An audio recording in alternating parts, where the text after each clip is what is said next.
Hello, welcome back to Ancient Book Review. Today, another non-ancient book, The Urth of the New Sun. Now, this is the sequel of the Book of the New Sun. So, instead of naming it, this is the Book of the New Sun. It's technically 4 books.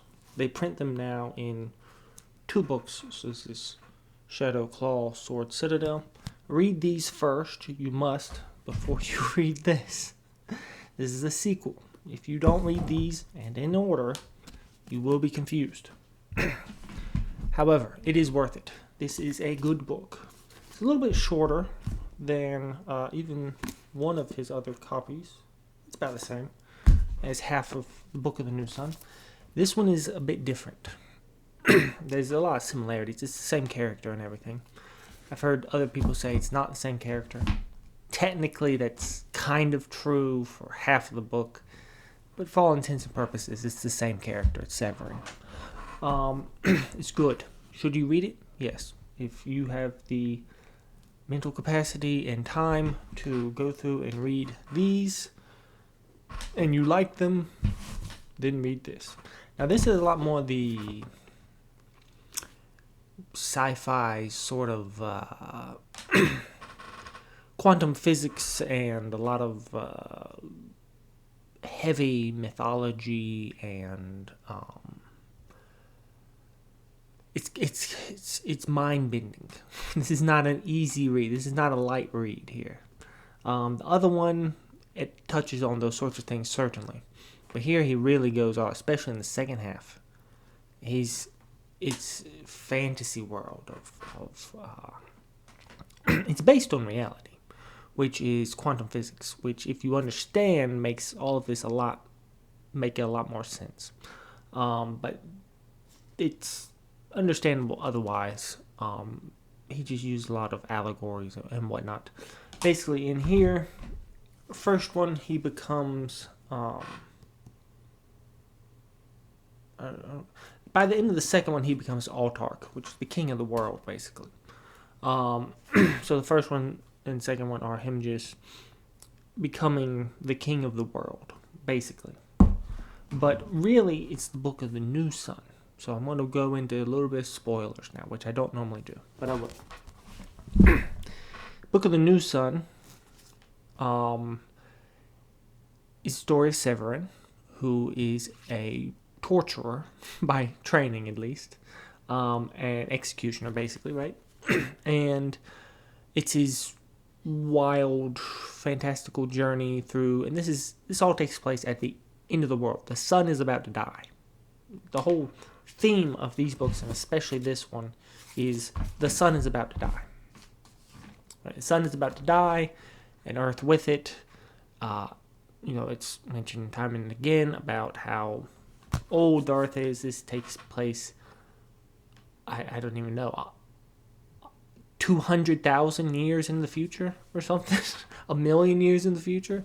I don't know, but it takes place a long time in the future. But the technology of humanity peaked, and it's already down back to where people are using. There's still old technology that exists, but it's mostly crossbows and things of that nature.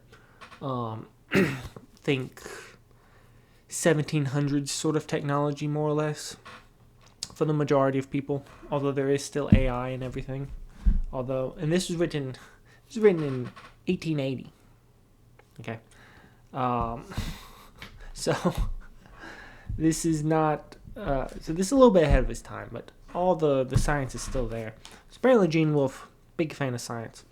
You wouldn't think it because this is all completely fantastically written. In this book, once again, spoilers, he's on a spaceship, which is an actual giant metal ship, and it weaves in and out of time. So your timelines are going to be very important because he's in the future, then he's in the past, and then he's in the future. Basically, he takes this ship that travels in and out of time to the end of time to a different universe, kind of. And then he becomes the new sun. That's what he is. So it is. He's literally and metaphorically the new sun. There are a lot of biblical parallels: flood, birth and rebirth, resurrection, right? Being born again, kind of, the coming of the light, right? So basically, this guy is on a journey to become the sun, literally, the new sun, right? That's why this is called the Book of the New Sun, and this isn't called the Book of Earth. This is called the Book of the New Sun, and this is called the Urth of the New Sun. And that is just how he spells Earth. In the future, I guess that's how he wants it to be called. But it just means the Earth, right? The world.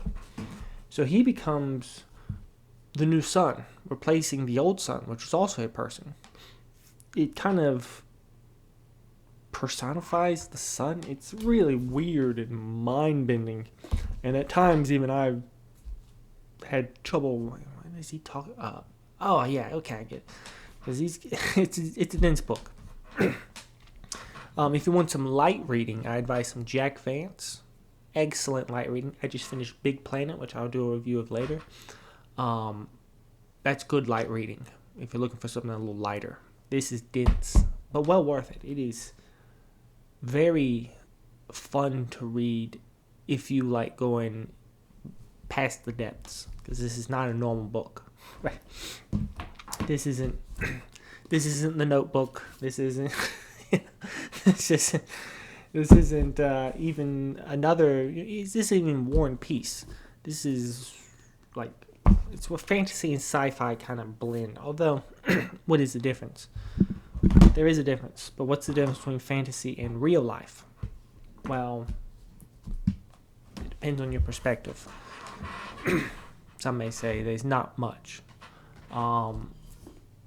So, he won awards for this. He won awards for all of them. They're well written.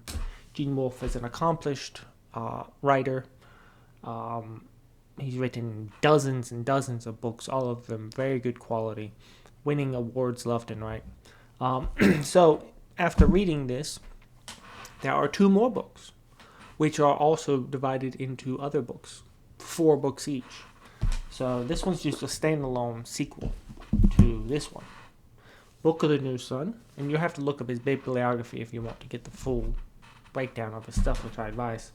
Then the sequel, Urth of the New Sun.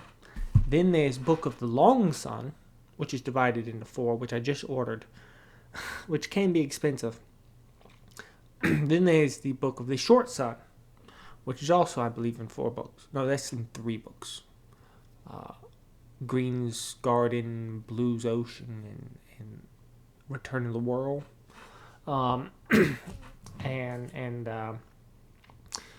They are like a continuation, but they're not the same character. I haven't read them yet, so I don't know everything, but I know that they are apparently with a different character, or different characters. And these 2 are more about the same guy, but it is still a continuation, kind of, I guess. We'll see. But yeah, you can order those. Fun fact, this is available on Spotify if you have Spotify Premium. Audiobook. Do it.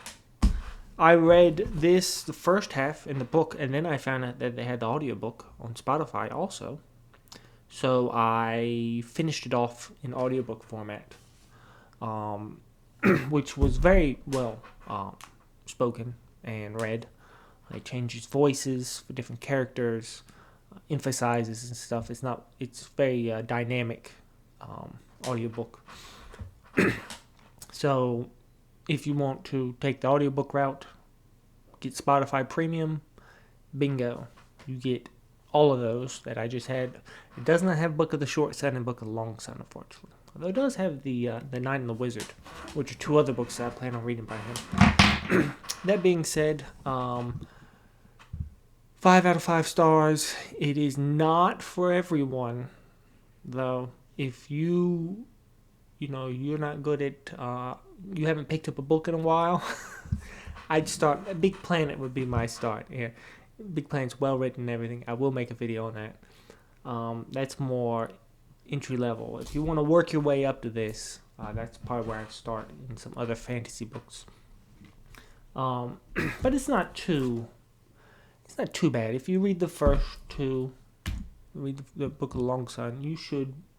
If you can handle the Book of the Long Sun, you should be able to handle Urth of the New Sun. Book of the New Sun, right? But it is a little more advanced than Book of the New Sun. I would think that just because it gets so fantastical and mystical. The Book of the New Sun's more a guy on a journey, right? And this is a guy on a journey, but more like a typical sort of story, I guess. So, good book. You should read it.